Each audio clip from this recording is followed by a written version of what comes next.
Hello and welcome to this video.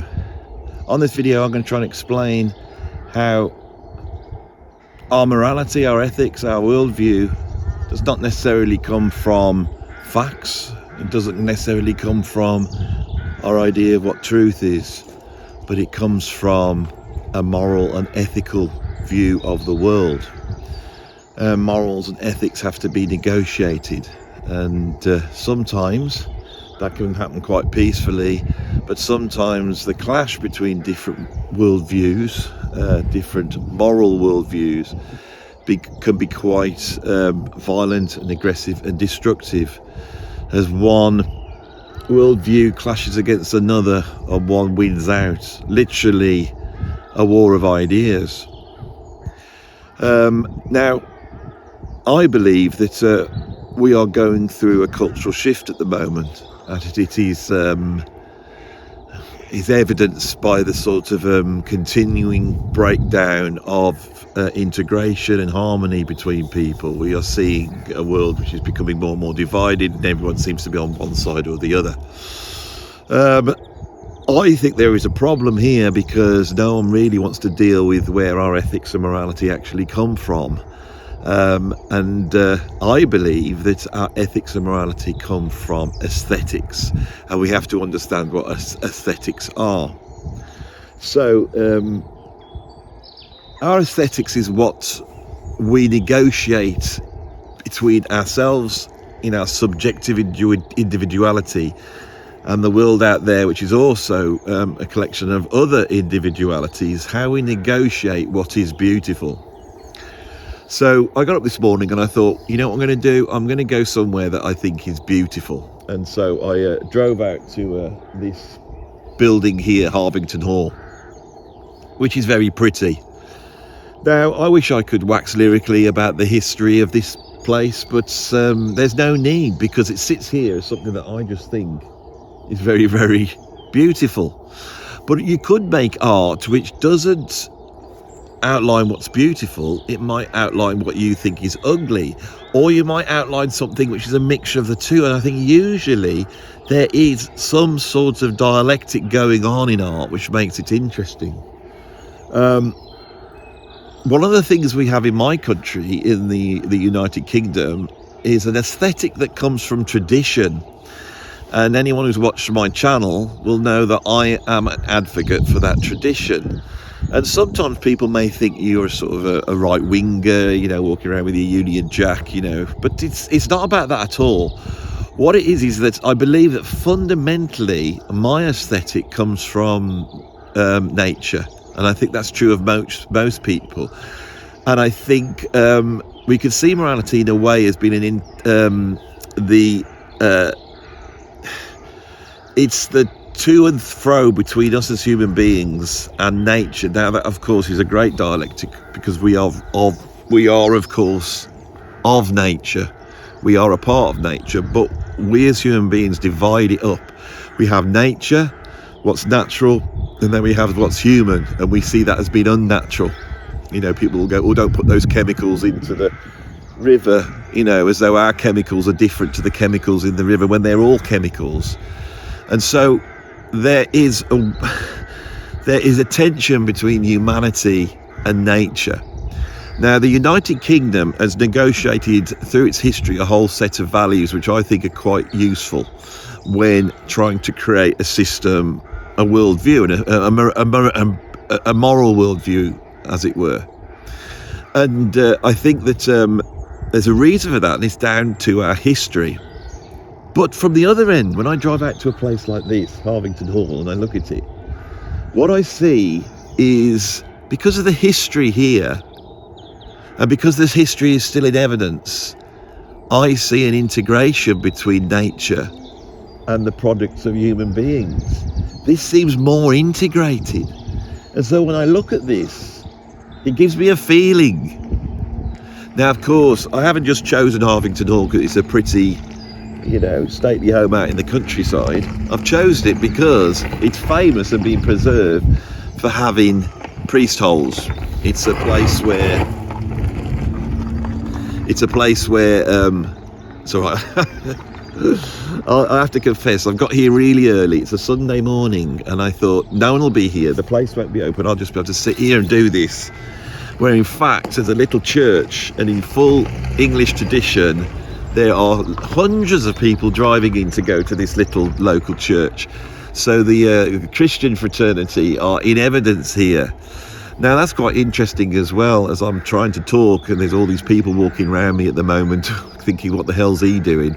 Something as a YouTuber you have to learn to ignore. You know, people will look at you and think you're strange, but that's that. I'll put myself off now.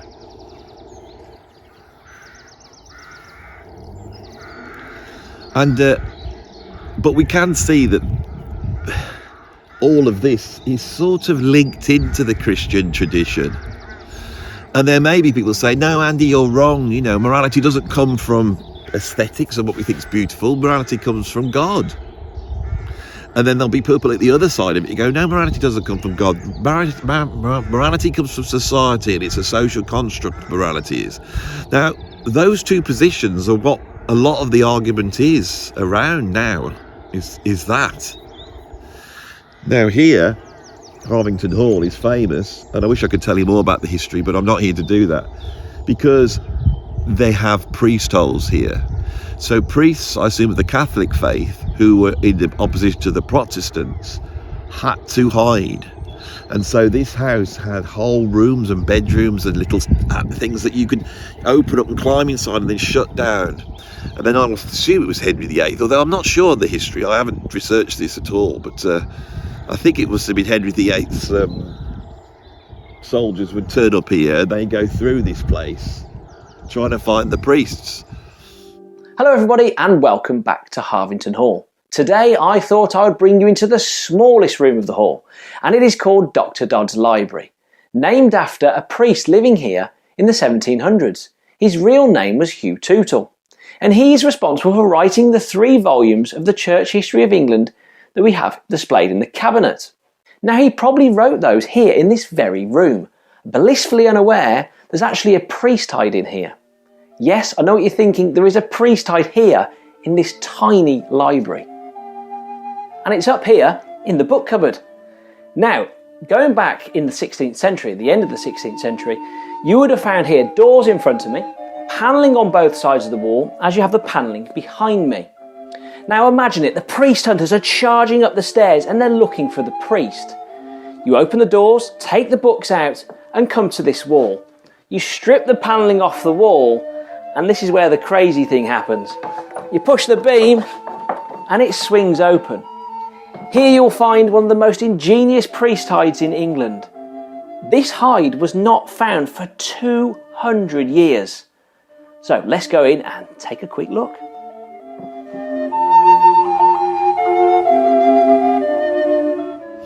If they found them, the priests were not going to be treated that well, I don't think. And it's quite, as I turn around here, you see this path coming up here. Can you imagine any of the 8 soldiers coming up here 500 years ago, charging down and knocking on that door over there, demanding to be seen, and the people quivering inside, terrified that they might work out that there's actually hidden away in these false doors and false walls were priests who all they wanted to do was worship in the way they wanted. And it's that negotiation that happened here in this country, which this is an evidence of. It's relevant to what's going on now, I think, in the world. What's the remedy for this? Well, I would say the remedy would be to actually discuss more where our moral worldview comes from and somehow balance this idea of the sort of social constructivist materialist idea of the leftists against the sort of religious right. Stuck in the middle, what do we have? We have these Enlightenment liberals like myself who get accused of being all sorts of things by people on all sorts of sides. Now, this is not going to be a political video, don't worry.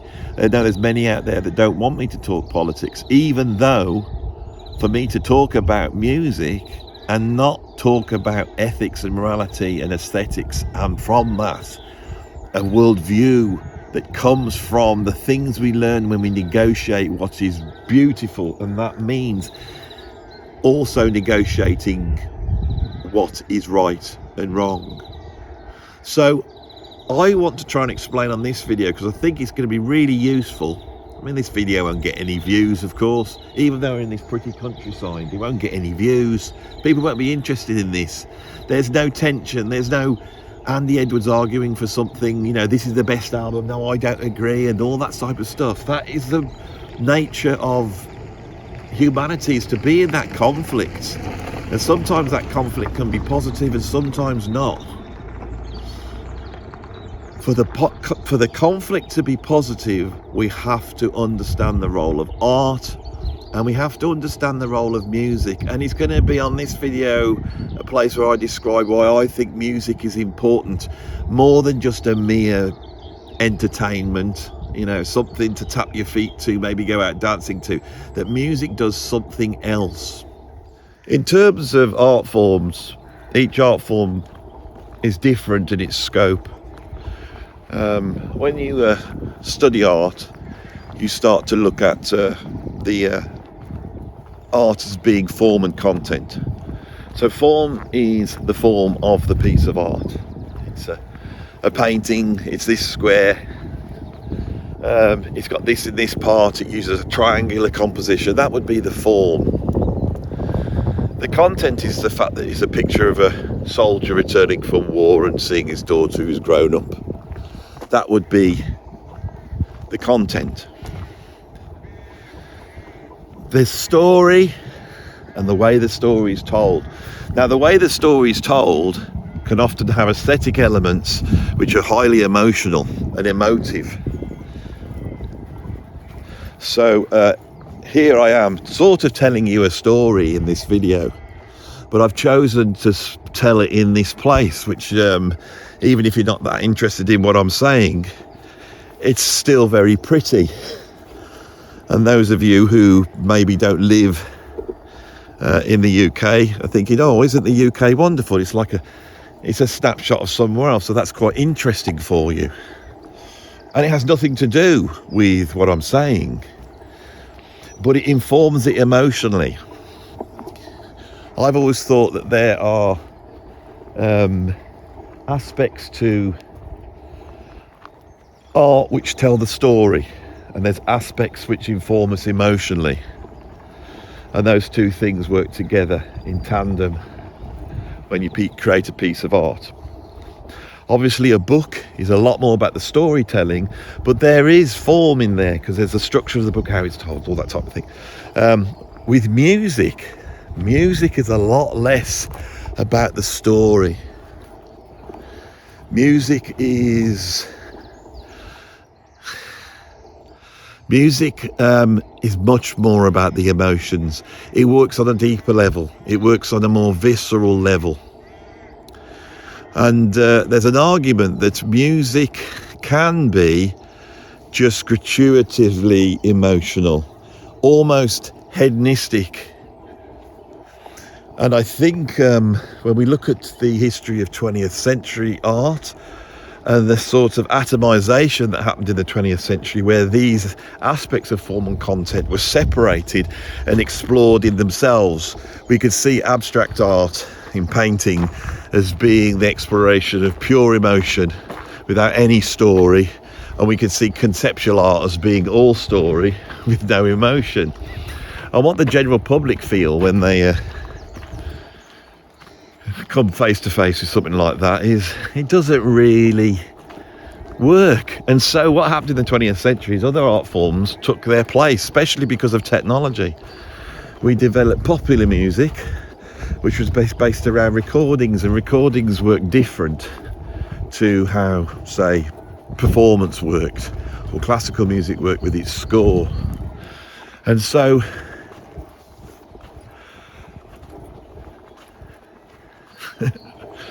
I'm putting myself off now. There's all these birds landing up here.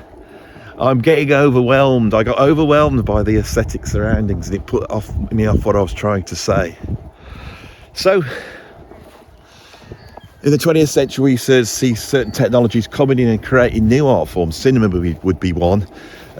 Pop music, albums, vinyl albums, all that type of thing, CDs, downloads, that would be another.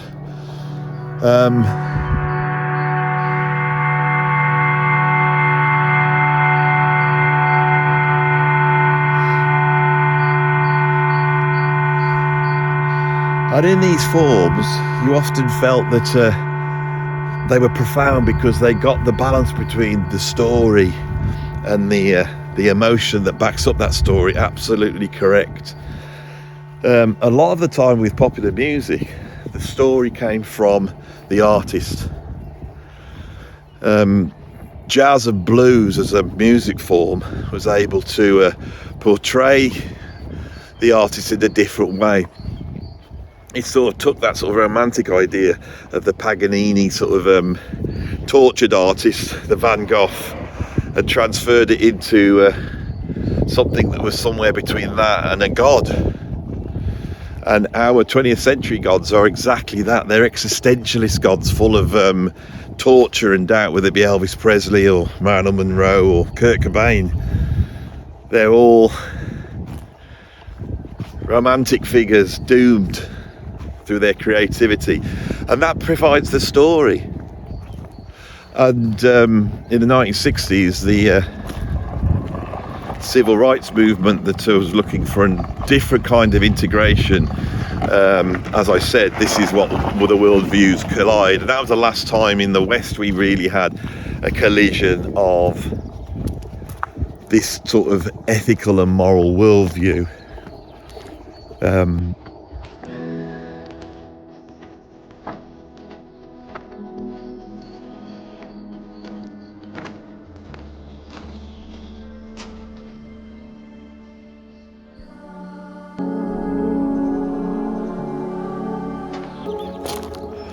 And the outcome of the negotiation that went out in the 1960s has now atrophied into a bunch of sort of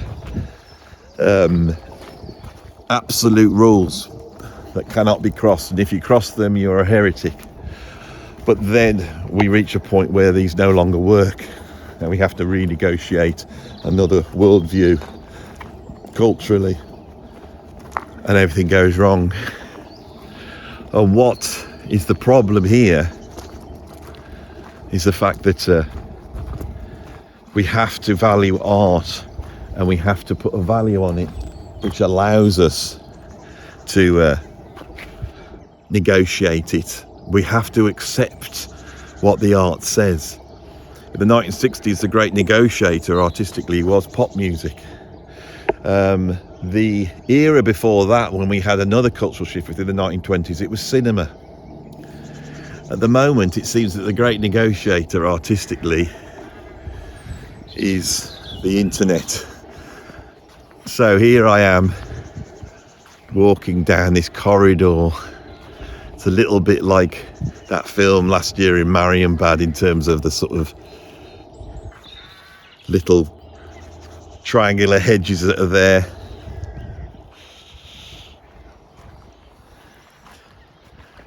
Is this that I'm making now in my iPhone, just walking around and talking to you, is this art? I'm walking towards Harvington. Well, I'm walking towards the entrance now, and I feel that this story is sort of reaching a climax. I feel like I'm going to get told off by somebody, but my God, it's pretty out here. Someone's coming down now. I might get told off. See what they say. Well, they'll just say hello to me. We are in England as it is. No, they just completely ignored me, which was not very English at all, I don't think.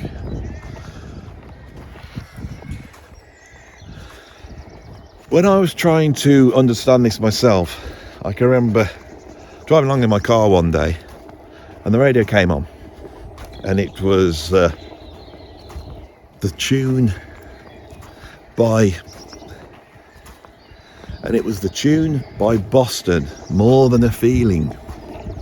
And that started to play quite innocently on the radio as I drove through some English landscape somewhere. And I started to listen to the story that was being told. And what was the story of Boston's More Than a Feeling. It was a story of a guy, and he's sitting there and he's played his music, and he's lost in music, isn't he? And he loves it. He's been taken away by the emotional aspect of music, but he's so unaware of what's going on that his girlfriend, who he obviously loves, his girlfriend is walking away. She's leaving him because he's become too lost in the hedonist aspect of music. This shook me because I thought that the hedonist aspects of the music I loved, which at that time would have been John Coltrane or Miles Davis, all the sort of stuff that we celebrate here, I thought was very worthy because it was tied to a story of virtuosity.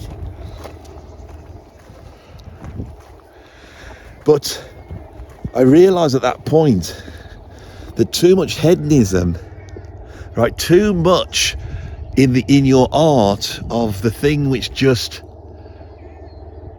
gives you the emotional aspect, to have that does not justify what you're doing. It doesn't justify it. And all this spinning around like this, all this stuff, thrilling though it might be, does not make art. There has to be a balance. And I realised it was hedonism was the one aspect. So what balanced hedonism? Was it a story? Well, what was a story? What does a story do? A story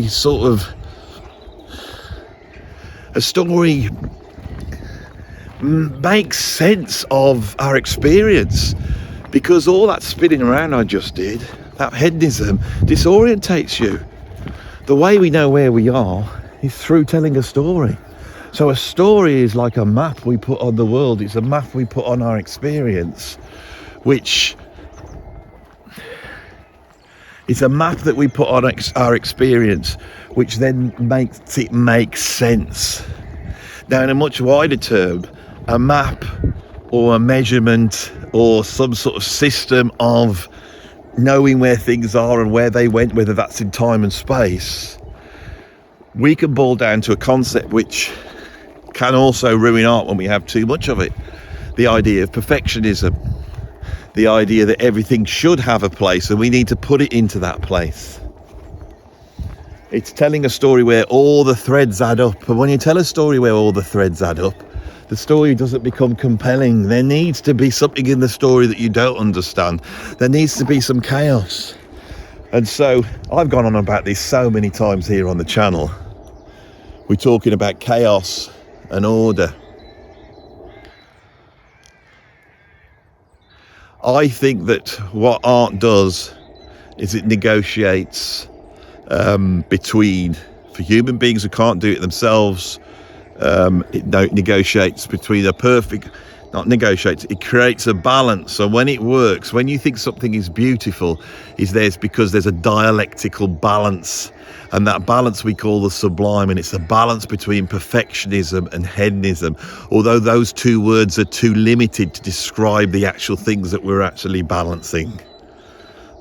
And music in of itself is hedonistic, and it has to be tied to something which gives it a story or meaning. So music at the moment is at once incredibly perfect because we decided that AI and machines is the way to go. There's no humanity in there, there's no frailty in there. And at the same time, the music is entirely hedonistic. So when we look at music today, what we see is an art form which is atrophied, has got no middle. On the one side, it is all perfection. On the other side, it is all hedonism. And there's nothing in the middle. These two things act together, but they don't actually work together. Our music of today lacks something, and what it lacks is humanity. It lacks the frailty of being a human being. Now, practically, that means that someone like myself, who spent my whole life doing music, I have now moved to doing YouTube videos.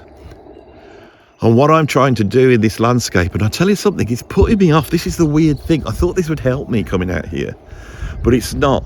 There's a lot of pauses. I'll have to put a lot of edits into this to try and make it make sense, because as I'm walking around trying to create a structure, and I say a structure, but a story. It's a story.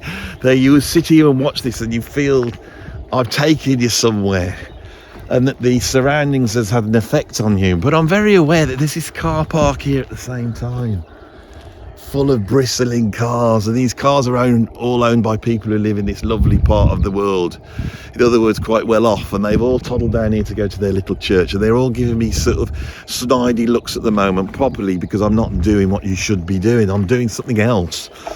That woman that walked past me going into Harvington Hall, I expected her and looked to her to say hello, and she just sort of blanked me, and she probably thinks I'm up to something weird. She probably then got into some weird bloke outside filming stuff. What's he up to? You know, it's this is the world we live in, and that's putting me off. And what's also putting me off is sometimes just looking out and seeing such prettiness, such beauty. I don't know. What I'm going to do next is I'm now going to drive out to my studio, and I'm going to film the drive. I'll film it on a super fast speed because it's always good, and we'll put some music over the bit. So now we're going to go to a bit that's aesthetic. It's going to be purely aesthetic. You're going to get this high speed drive through the countryside, and then you'll get a little bit of music and maybe a bit of text. I don't know what it'll be, but this is to break it up now. Right, and that's what I'm trying to do. I'm trying to create a structure here that tells a story, and that I find more compelling than making music at the moment. And maybe that's the thing I need to talk about when I get to my studio.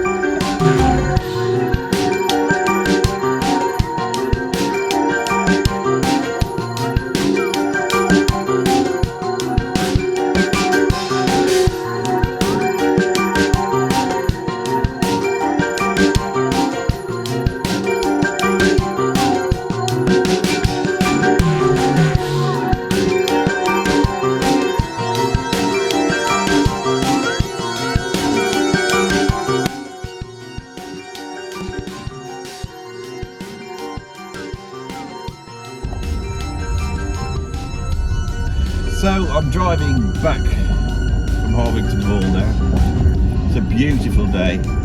I'm running the camera. It's filming stop motion stuff to create this high speed driving through the English countryside. I thought when I get back to my studio, I will create a piece of music that goes with that. And then I start to think maybe that's what the video is about. Rather than being these great big ideas, why don't I just bring it down to the creation of this tiny piece of music and why I'm doing it. And at the same time I've got the radio on and they are discussing something that's going on at the moment, and I don't know if you're watching this video in the future, but we're in April 2026 and the big news story of course is the war between Israel and America and Iran and the Straits of Hormuz. And I'm sat there listening to it, and it's making me feel quite queasy, and it's making me feel uneasy, and there doesn't seem to be any sort of storyline here that I can latch onto which will have either a good ending or a bad ending. It just seems to be never ending. And that's what the news cycle is, isn't it? It's never ending. I'm listening to them talk and I'm thinking, I've just done this video and it's basically the West versus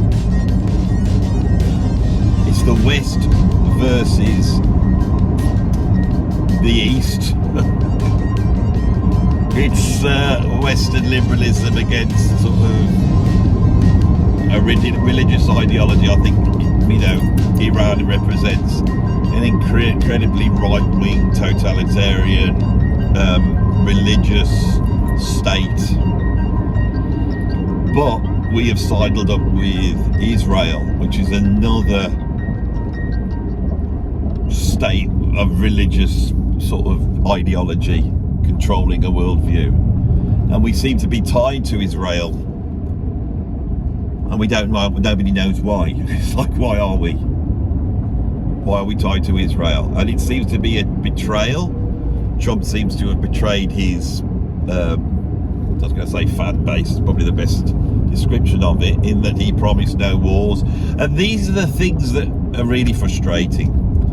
And I realise that in trying to discuss this stuff on the internet, you take a side, you go to the extreme, like modern day pop music. You try and put your argument as perfect as you can. You've got all the I's and T's dotted, and then you say what it is, but it is incredibly extreme because it's completely black and white. You have to take one side and argue the other, and then the others come and try and pick you apart on your perfectionism. But underlying it is this incredibly strong emotionalism. This not about an argument of a disagreement, like you might have, a disagreement of where did you leave your car keys, if you have an argument with your partner about that. It's not that level, is it? People are really, really angry. They're angry, but they don't know. They don't know, do they? That's the part that's philosophically seems to be the problem at the moment. Everyone thinks they know. Now, one of the things interesting here, as I'm having this conversation with you, driving along in my car, going to my studio, and I know I've got to come up with the finishing bit back in my studio where I've come up with a conclusion about all this. And also I've got to create a piece of music that's got to go with that bit of video, and then that's opened up a certain idea. When I got up this morning, I was going to do a video on the origins of progressive rock, probably something that you want to see much more, and I will do it, I promise you. But when I saw the blue sky, I thought I've got to get out into this, because I knew it would be good for me. And I feel more attuned in, and I feel more calmer from doing that.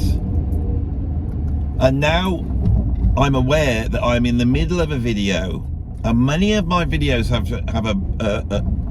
an aspect to them where I try and let you know what's going on, usually in a comedic way, that I show the inner workings of the video. But with this video, that's entirely what it's become.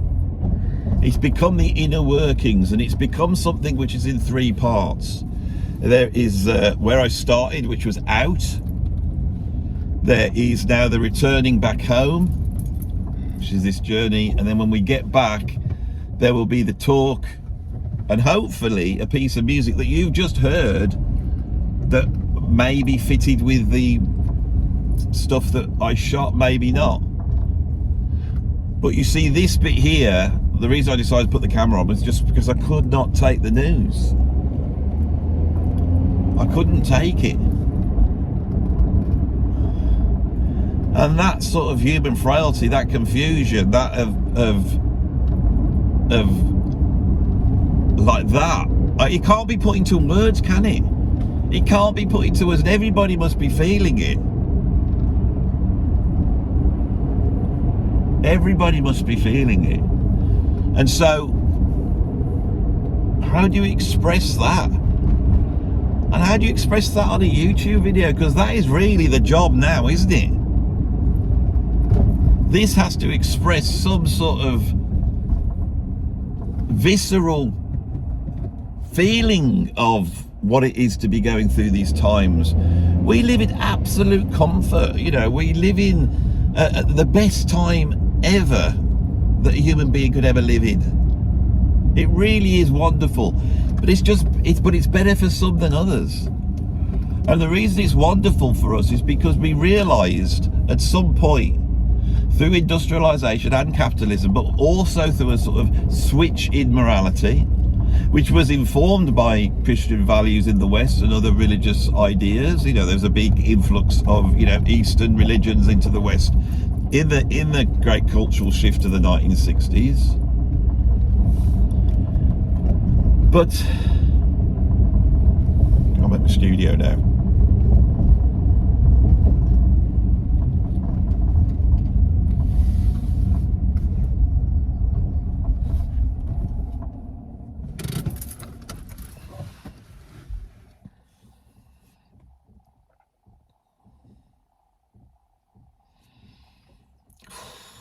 So, the funny thing with do my videos is that they only work if I don't know where I'm going. So if I go decide what, the normal stuff I'm deciding is not that important. This is really important, and I keep hitting it all the way through this video. I've been hitting this, like, it's like a bit, when you sort of think, you imagine everything, you imagine the layout of everything in your mind that you've got, and then you go towards this certain thing and it's just black. Like in Eternal Sunshine of the Spotless Mind, have you ever seen that, where he's trying to imagine the bit that he hasn't imagined? It's just, you can't get there. And every time I'm about to get there, I get lost.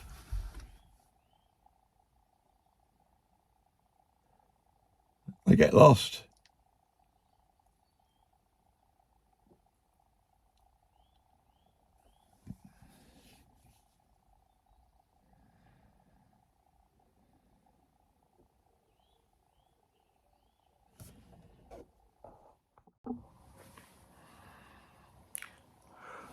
I'm back in my studio. I have just quickly created a piece of music that will go over the sort of sped up footage of driving through the countryside. So you've already heard that. I did it very, very quickly. I didn't worry too much about it. I went for something quite hypnotic because I thought that would go with this sort of high speed of going through all the trees and all that.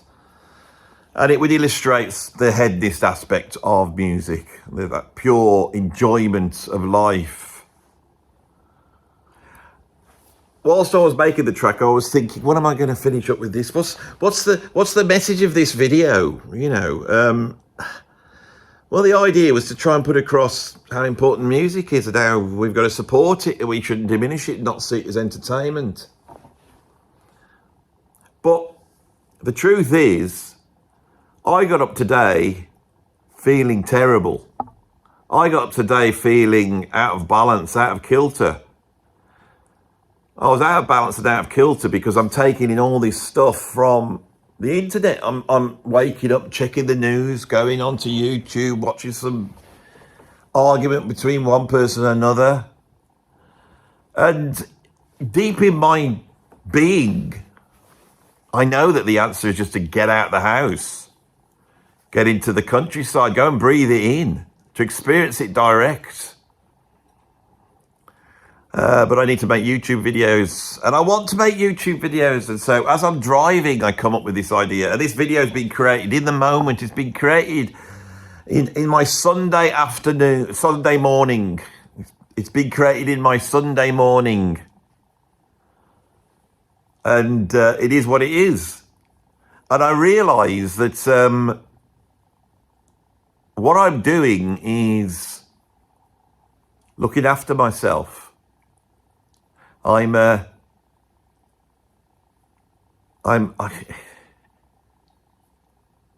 People talk about mental health.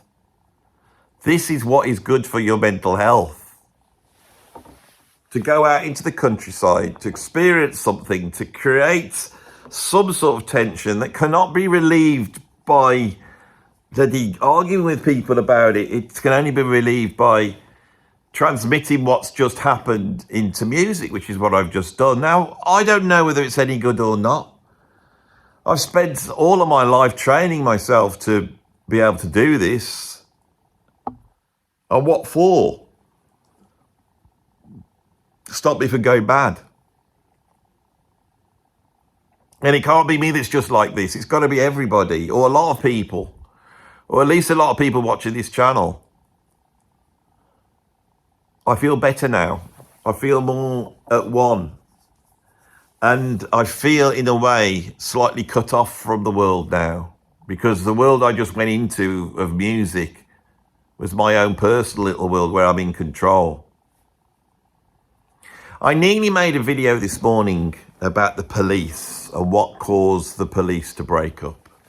This idea of people needing to come together in a band because the entities within that enable them to express themselves.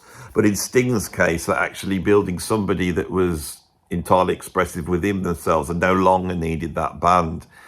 And the more experienced musicians, I suppose, that had accompanied him, Andy Summers and Stuart Copeland, suddenly felt that they were being pushed aside. So they tried to flex themselves, and it's created a sort of artistic, don't want to say tension. It's an embodiment artistically in the story of the police of this sort of tensions that we see in our society at the moment. It's a story of, everyone knows that story. Everyone knows the way that works, and the way Sting just sort of walked away and became so much bigger and so much more powerful. He had learnt how to express himself entirely, and he didn't need anybody else. Do we need other people? Well, that was what the video was going to be about. Do we need other people? Sometimes we do, sometimes we don't. But we need to reach out to people. So what's my conclusion? How, if I believe music is so important, if I believe music is one of the overarching things that goes before morality, goes before religion, goes before political affiliation, what do we do about it? Well, this is the conclusion I've come to this morning on this little journey, this story to this point. And I think I now have got something to say. I didn't have anything to say this morning because I hadn't done all this stuff. And what I've been doing is not bloody science, right? And it's not religion, right? And it's weird that what was put me off on the beginning of this video is I wanted the English aesthetic. But what I got was a bunch of quite well-off people going to church. And they all were looking at me and judging me, and I didn't feel comfortable there.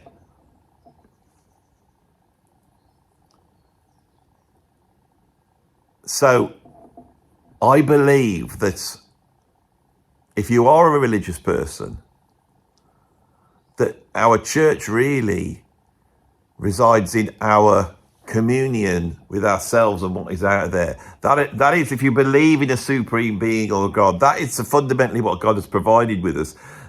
God has provided with us this, and it's a communion. It's a communion between you and the world.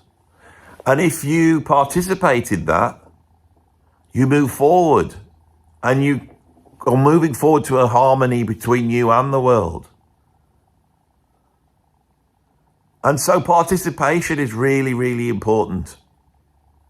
So what is breaking down at the moment in terms of culture is we are leaving behind the artistic world of them and us. That's dying. There is no artist and audience anymore.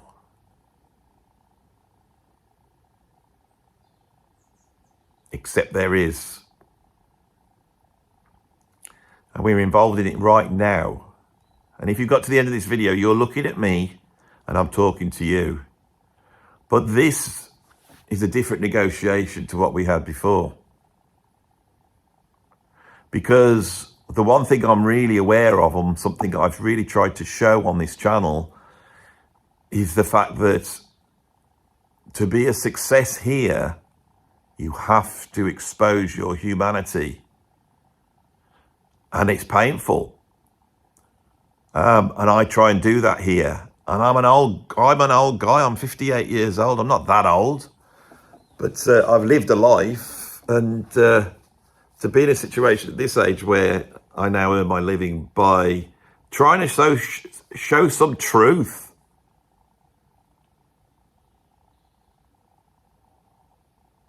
The humanity is in the engagement. Art is now far more participatory.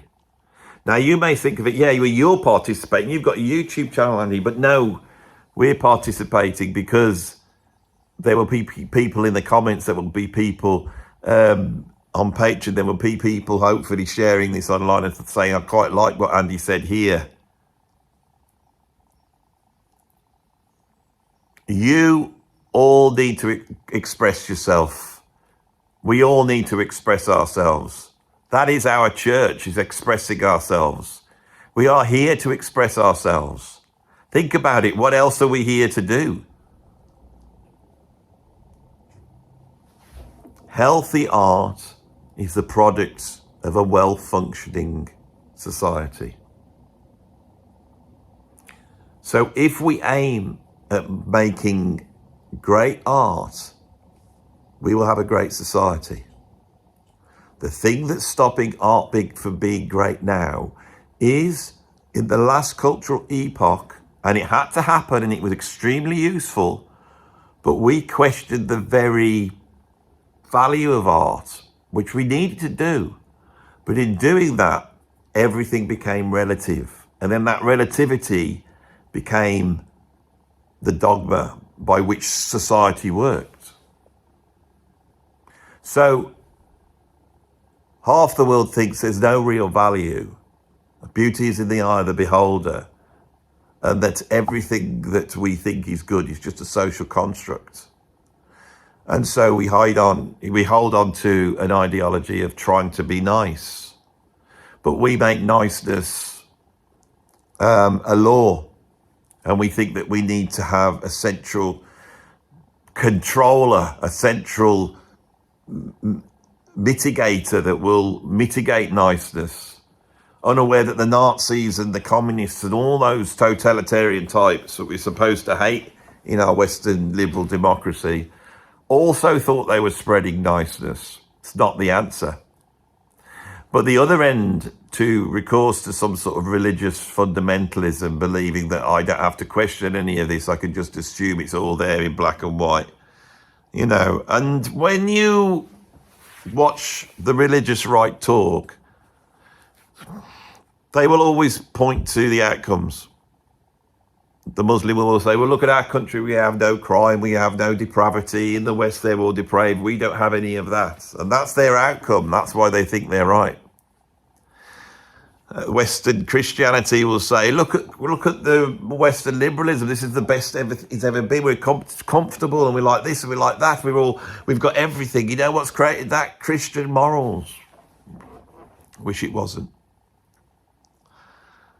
No, it was it's a continual negotiation. It is a continual judgment of us as individuals and as a group to decide what's good, what's beautiful, what is nice. I've tried to do it on this video. I have said that niceness is about the freedom to be able to express yourself, and that we all need to express ourselves, not just have it there as an option.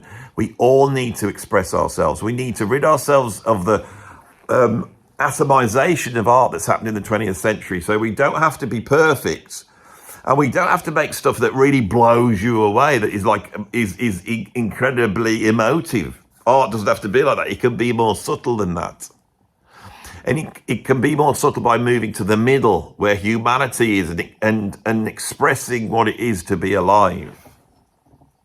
And as a society, we must not assume that we know, and allow people to make art, even if it does seem depraved or immoral to us. We need to allow people to express themselves. And if we can do that and have the participation, it's not even the debate, the participation. We have to have faith that people are okay on the whole, and that beauty will rise to the top. We have to have faith in people. The end of the video, that's it done. I don't know what that means. This is always what my videos are like, and I'm really trying to expose that process here. I have gone out with nothing. There is now a video. You've just watched it. We're at the end of the video. If you got something from it, that's great, because I'm not in control of this. All that's happened is I've practiced, and I now am able to sort of know what works. What's driving that? What always drives great art? Capitalism. Because I need to be a success here, and I need to provide something that people want to watch, and I need some people to go, that was actually really good. And I have learned how to do that, but what it is, I don't know. It's opening yourself up to something and you open your mouth and the words come out and try and make sense of it. I don't know. That's what we mean. That is what we need more of in the world. I don't know.